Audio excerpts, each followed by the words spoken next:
saatnya menyambut Frida kembali dari desa mata ke mata lagi. Hilangkan saja segala keresahan dan tetap komitmen satu komando. Waktu berjuang kini di depan mata, jangan lepas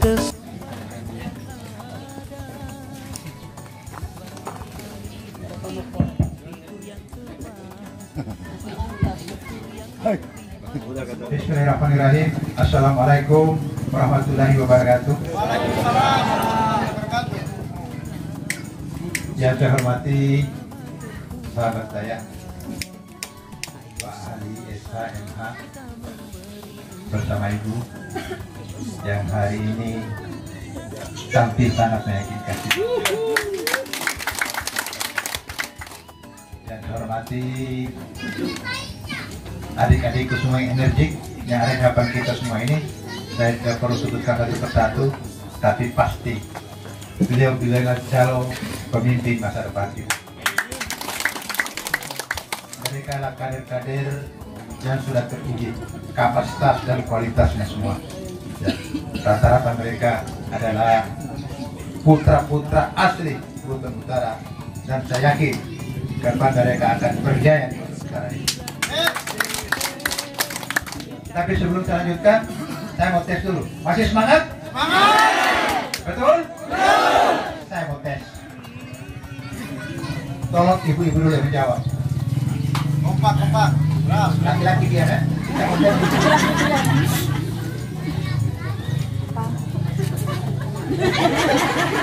Pandangan ke depan.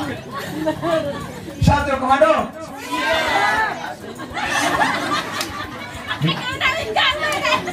Ulang.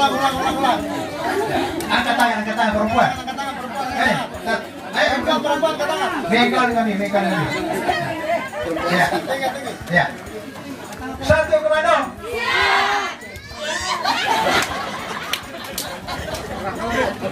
Lagi. Angkat tangan. Satu komando. Minta pakai gehutan. Ya, bapak-bapak, Pak, terutama yang di depan sekali ini. Angkat tangan bapak-bapak. Satu komando. Siap.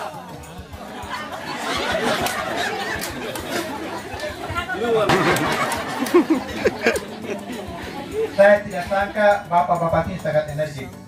Lain dengan bapak-bapak di sebelah. Ya, bapak-bapak di sebelah sana itu sekali kasih vitamin baru panggil. Ya, terima kasih ibu-ibu punya suami yang betul-betul energik ya. Tolong dipelihara suaminya. Jadi begini, saya 35 tahun di birokrasi. Saya dilantik gubernur 10 kali menjadi eselon 2. Itu 10 kali. Tolong jangan tepatan karena menjadi pejabat itu bukan kebanggaan. Ya. Saya tidak bangga. Karena itu adalah beban dan tanggung jawab. Ya. Saya hanya menyesali bahwa selama saya di provinsi tidak pun satu kader Kabupaten Buton Utara yang menjadi eselon 2 kecuali saya. Ya. Itu saya sedih. Seakan-akan kader ini putus. Ya. Itulah satu visi saya ke depan seperti apa? Bahwa harus kita tidak hanya menjadi tuan rumah di sini, tapi di luar dia menjadi tuan rumah. Itu yang pertama. Yang kedua, sila pentingnya kualitas salah. Ya. Dari 1 harus pakai 4. Ya. Dari nomor 1 masalah jabatan. Yang keempat, masalah peningkatan kualitas sumber daya manusia. Ya. Kita harus menjadi manusia yang punya manfaat. Sebab kalau tidak berkelas, kita tidak punya manfaat. Kita kalah akan bersaing dengan orang lain. Contoh, orang Muna, orang Wakatobi di mana-mana ada. Ya. Luar biasa. Ya. Bagaimana orang Wakatobi itu membangun dirinya sendiri. Ya. Itu masyarakat yang paling termasuk saudara kita di Muna. Di mana-mana mereka merajalela, Pak. Sekarang di Universitas Haru oleh di UHO 70% guru besar dan dokter orang. Ini contoh yang bagus. Wakatobi adalah manusia-manusia unggul di laut. Dengan laut mereka berjaya. Kita di Buton Utara tidak berjaya di bidang apa? Saya bertanya. Pasti dia bisa menjawab. Karena selama ini kita dibungkam oleh pembunuhan. Tidak ada satu pemimpin ya, yang bisa memotivasi masyarakatnya seperti kita. Jadi kerja hanya urus proyek, urus program. Pada tugas pemimpin dari 3 tugas. Mengkoordinasikan bidang politik, pembangunan dan yang ketiga atau yang kelima adalah pembinaan kemasyarakatan, baik masalah sosial, pendidikan, kesejahteraan dan sebagainya. Itulah visi kami ke depan yang balik. Bahwa sumber daya manusia adalah merupakan prioritas utama yang kita harus lakukan. Membangun gampang kalau ada uang. Ya. Gampang. Dulu masih ingat di sini. Saya ingat tahun 2011 ketika jalan ini mau dibangun dengan teknologi konkret. Masih ingat? Ya. Itu saya datangkan saya ke Jerman. Ya. Mencari teknologi bagaimana saya jadi dapat ukur. Itu dia sendiri. Saya tidak pakai uang negara. Ya. Saya ke Jerman dan saya bawa orang Jerman di sini. Kerja di jalan. Terus sekarang alhamdulillah. Saya kira kita perlu ulangi ke depan. Ya. Bahwa memang itu membangun mahal tapi lebih mahal kalau kita membangun tidak bisa pelihara. Makin usai kita bangun makin mahal. Contohnya, saya sudah bangunkan bapak-bapak ibu-ibu semua sarana olahraga yang termewah di Sulawesi Tenggara. Tidak banyak Sulawesi Tenggara, tapi alhamdulillah hari ini habis. Semua menjadi berlayar. Dan itu pelihara. Dan itu akan lebih mahal kalau kita perbaiki lagi. Tapi konsekuensi, ya Pak Ali harus ekstra. Ya, Pak Ali tugas seorang wakil untuk bisa memperbaiki. Itu kira-kira garis besarnya apa yang saya lakukan ke depan. Tapi yang pasti semua sektor-sektor pembangunan kita harus bangun sesuai dengan sumber daya alam yang ada di negara kita. Kita kaya sumber daya alam. Siapa bilang Buton Utara tidak kaya? Di Sulawesi Tenggara yang paling kaya Buton Utara. Kalau nikel di Konawe itu ya hanya sementara. Ingat 10 tahun kalian habis itu nikelnya. Tapi kita di sumber daya sini luar biasa. Hanya belum kita bisa kelola. Tahu apa? Saya akan tahu. Nah. Minyak bumi. Ya. Minyak bumi kita cadangan nasional yang paling besar. Ada di Buton Utara ini. Konoko tahun 74 itu yang boleh tanah merah tanah. Makanya tanah merah ke depan adalah tanah harapan kita semua. Ya. Untuk itu satu program yang saya akan lakukan di tanah merah, kita buat jembatan yang akan menghubungkan tanah merah dengan ini. Ya. Mantap. Itu akan menjadi ikon daripada Buton Utara. Insyaallah. Mantap. Akan menjadi objek pariwisata yang sangat menarik. Insyaallah. Ya. Jadi seperti itu Buton Utara. Tetapi sekali lagi saya katakan, kalau kita sendiri tidak berkualitas, tidak ada apa-apanya. Makanya sektor pendidikan akan menjadi perhatian utama. Ya. Tolong putra-putri kita disekolahkan. Yang tidak mampu kita akan berikan beasiswa. Mantap. Dan ini kita sudah buktikan 10 tahun yang lalu. Ya. Di Unisila ya, Universitas Sultan Agung di Semarang, tahun 2010 sampai 2013 yang terbanyak beasiswa Tenggara dari Buton Utara ini. Ya. Kalau tidak percaya kita yang Pak Nurala. Ya. Beliau yang tahu persis bahwa Sulawesi Tenggara merupakan beasiswa yang terbanyak di Unisila, Universitas Sultan Agung. Ke depan saya kira seperti bahkan lebih dari itu. Bukan saja mahasiswa berprestasi, tapi yang tidak berprestasi dan tidak mampu tetap kita akan berikan beasiswa. Kemudian sektor kesehatan, ya. kalau selama ini memang kita akui pelayanan rumah sakit umum daerah terjelek oleh negara, ya, terjelek, terutama pelayanan daripada para medis dan para dokter. Kenapa mereka malas? Pasti ada sesuatu yang tidak beres. Ya, ada pimpinan daerah yang tak kenapa tidak beres. Siap, orang sudah mau mati, ditanya dulu, BPJS atau bukan? Atau orang sudah mati ditanya lagi. Seperti itu. Jadi kita tidak butuh dokter seperti itu. Kita tidak butuh para medis seperti itu. Kita butuhkan para medis dan dokter yang betul-betul punya loyalitas terhadap masyarakat. Betul itu, Bu? Betul. Ya, kalau tidak betul, saya berhenti saja. Ya. Itu di sektor kesehatan, pendidikan sudah. Sekarang apa yang menjadi kendala kita? Pengangguran terus bertambah. Ya. Kita banyak menganggur. Bapak-bapak kita pergi merantau mencari pekerjaan di luar. Kasihan, tinggalkan istri, tinggalkan anak. Ya, untuk istrinya sudah nenek-nenek. Kalau istrinya masih muda, itu berbahaya.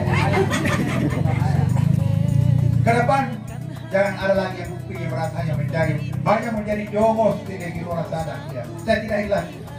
Kasihan. Ya. Kita harus bisa ciptakan lapangan kerja yang bisa menampung semua tenaga kerja di kota ini. Amin. Ya. Solusinya saya minta bapak-bapak, ibu-ibu semua, ya, bahwa sementara lagi akan terbangun pabrik gula. Ya. Itu saja yang 100%. Tolong jangan percaya dengan provokasi provokator yang ada. Bahwa tanahnya kemudian dipakai tidak. Ya. Dibeli tanahnya, Pak.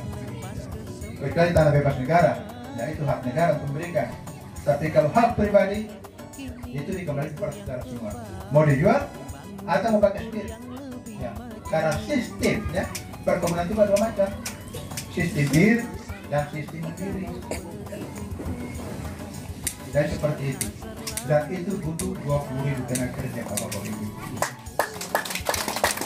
Makanya sekarang kita sekolah putra putri kita, ya, biar mereka pulang bisa bekerja di pabrik.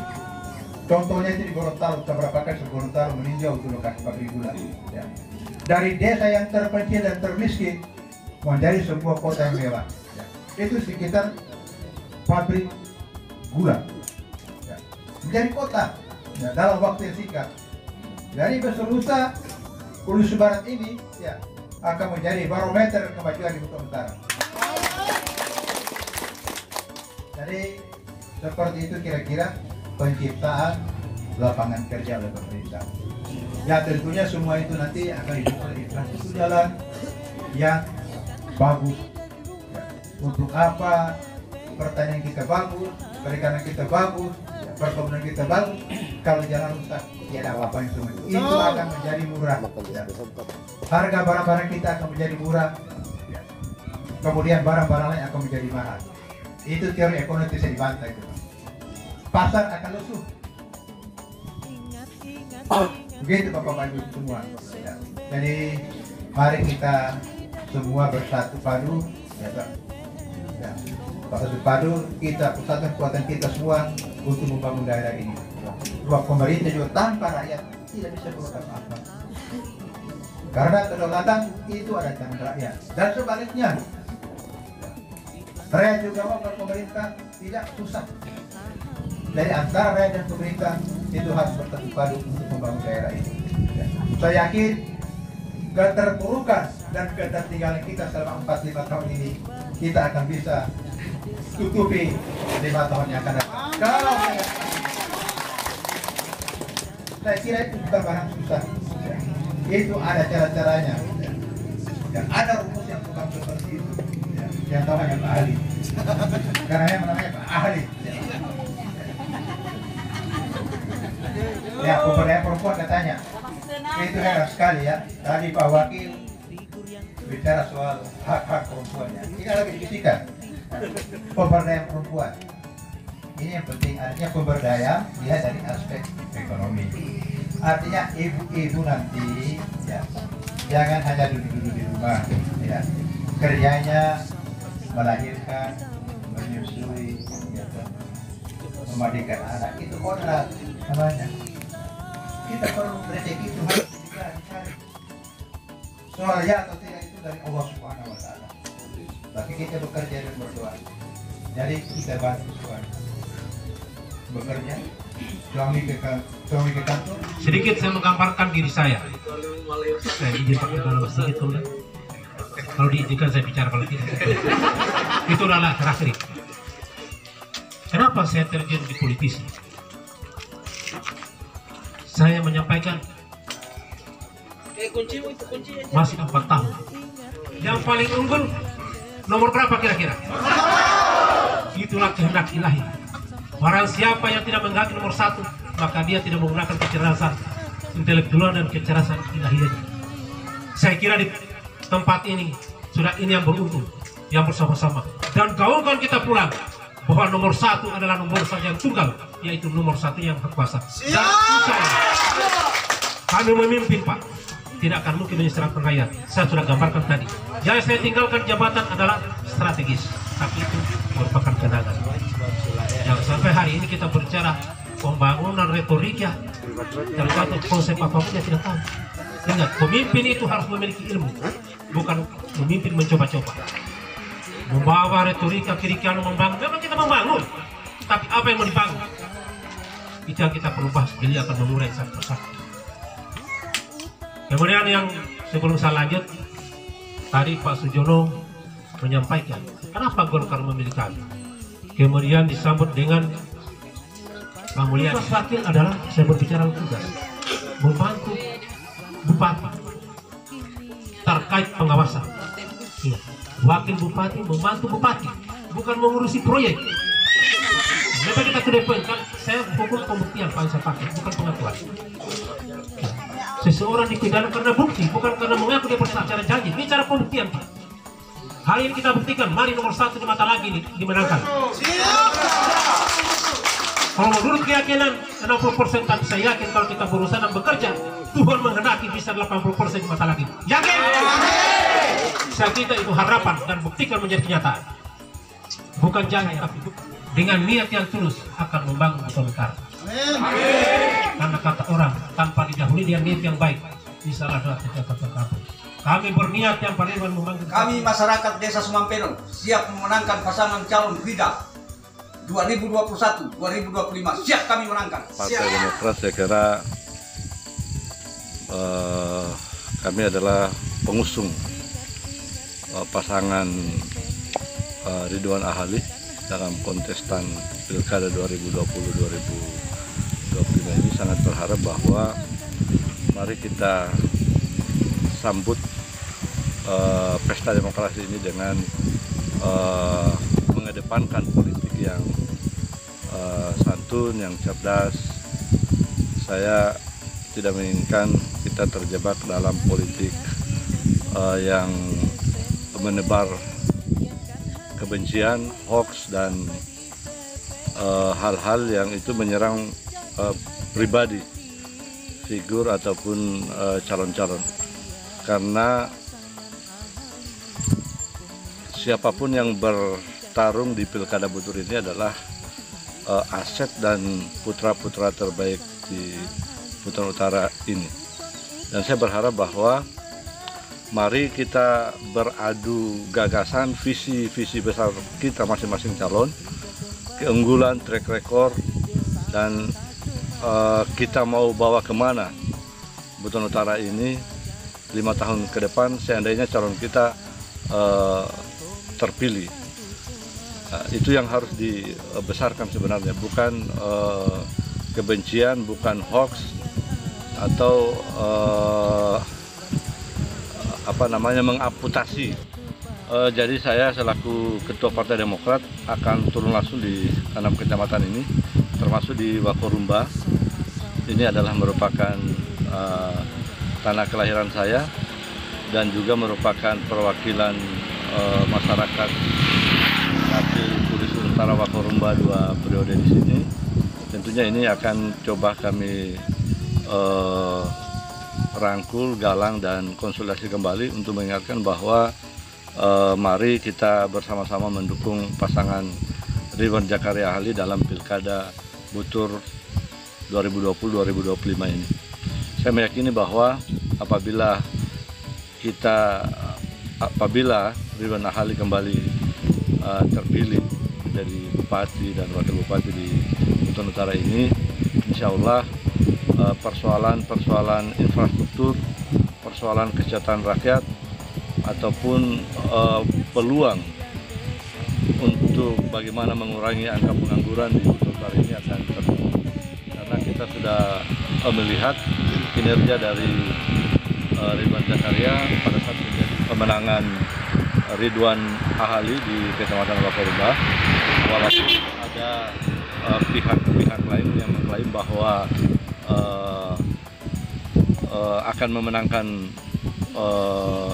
calonnya di Wakorumba, tetapi saya yakin bahwa insya Allah dengan prestasi Bapak Ridwan Jakaria pada saat memimpin Buton Utara ini pada periode yang diberikan amanah pada beliau kemarin-kemarin, insya Allah Pak Ridwan itu akan menang. Buktinya waktu periode kemarin ya Ridwan Jakaria menang, Abu Hasan kalah di Kecamatan Wakorumba Utara ini. Dan apalagi masuknya Partai Demokrat, saya kira justru tambah menambah lagi kemenangan itu. Ya, saya meyakini itu. Ya, walaupun ada pihak-pihak lain yang mengklaim itu adalah bagian dari perannya, tapi saya kira itu tidak. Ini kemenangan Ridwan Jakaria karena prestasi beliau membangun Buton Utara ini, khususnya di wilayah Dapil Wakorumba Utara dan Kulus Utara ini adalah terbukanya isolasi yang menghubungkan antara Kulus Utara dan Wakorumba. Ini ditandai aspal ini terbangun di zamannya Pak Ridwan Jakaria. Kemudian juga terbukanya akses yang menghubungkan Buton Utara, Bau-Bau, kemudian Konawe Selatan, Kota Kendari, yang kita bisa saksikan terbangunnya pelabuhan feri Labuan Amolengu. Ini adalah bentuk-bentuk prestasi yang ditunjukkan Ridwan Jakaria kepada masyarakat Wakorumba khususnya dan Buton Utara, sehingga mereka mencintai Pak Ridwan untuk kembali dicalonkan, didukung, dan insya Allah akan menang saya kira di sini, karena kemarin dalam pilkada kemarin dia menang, ya bukan kemenangan satu orang sebenarnya, bukan. Ini karena masyarakat Wakorumba itu rasional melihat mana yang punya kontribusi dalam pembangunan daerah ini, dan masyarakat Wakorumba meyakini bahwa Ridwan Jakaria itu berhasil membangun Wakorumba. Karena kita juga ingin gabung di Buton Utara itu, masyarakat Wakorumba dasarnya karena memang sejak merdeka Wakorumba ini tidak pernah merasakan arti kemerdekaan itu. Tidak pernah kita menyaksikan jalan aspal yang seperti saat ini, tidak pernah kita melihat pelabuhan feri yang menghubungkan Amolengo Labuan seperti saat ini. Dan ini terjadi pada saat masa pemerintahan Ridwan Jakaria. Makanya indikator-indikator inilah yang kemudian saya yakini bahwa masyarakat Wakorumba kembali menjatuhkan pilihannya kepada Pak Ridwan. Ya. Okay. Kemudian